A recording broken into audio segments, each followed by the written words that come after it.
اگر کسی شخص پر قرض ہے اس نے کسی کا قرضہ دینا ہے، ٹھیک ہے نا، پیسے تو ہیں اس کے، لیکن کیا ہے کہ اس نے کسی کا قرضہ دینا ہے۔ ایسا ہوتا ہے نا، پیسے تو ہیں لیکن قرضہ بھی دینا ہے، تو کیا ہوگا؟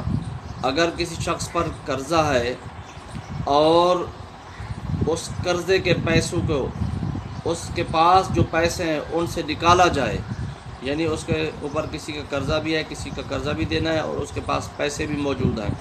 تو جو اس کے پاس پیسے موجود ہیں، رقم موجود ہے، اگر ان سے جو اس نے قرضہ دینا ہے وہ پیسے نکالے جائیں تو یہ شخص اگر صاحب نصاب باقی نہیں رہتا، یعنی اس کے پاس پھر 52.5 تولے چاندی کے برابر پیسے نہیں رہتے، تو کیا ہوگا؟ اس کے اوپر قربانی واجب نہیں ہوگی،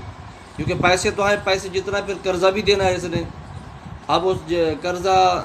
جتنا دینا ہے اتنا پیسے جو اس کے پاس موجود ہیں اس سے نکالے جائیں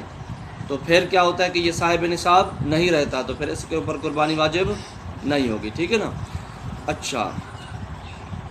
اگر کسی شخص کے پاس مال تو ہے لیکن اس کے پاس ابھی موجود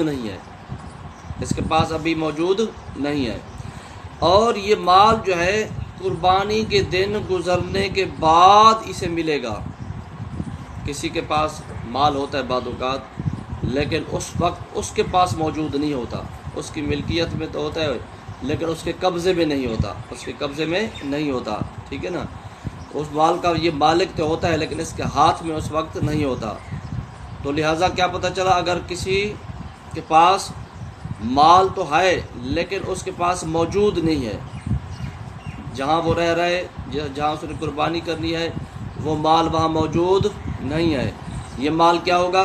قربانی کے گزرنے کے بعد اس کو یہ مال ملے گا، تو پھر کیا ہوگا؟ اس کے اوپر قربانی واجب نہیں ہوگی، کیونکہ ابھی اس نے قربانی کرنی ہے اور یہ اس کا مال ہے وہ ابھی اس کے قبضے میں نہیں ہے، ابھی اس کے پاس موجود ہی نہیں ہے، تو کیا ہوگا؟ کیسے یہ قربانی کرے گا؟ کیسے اس کو جو ہے نا قربانی کے پیسے آئیں گے، کہاں سے آئیں گے اور کیسے یہ قربانی کرے گا؟ تو لہٰذا شرعی حساب سے کیا ہے کہ جس کے پاس مال تو ہو لیکن اس وقت اس کے پاس موجود نہ ہو، ٹھیک ہے،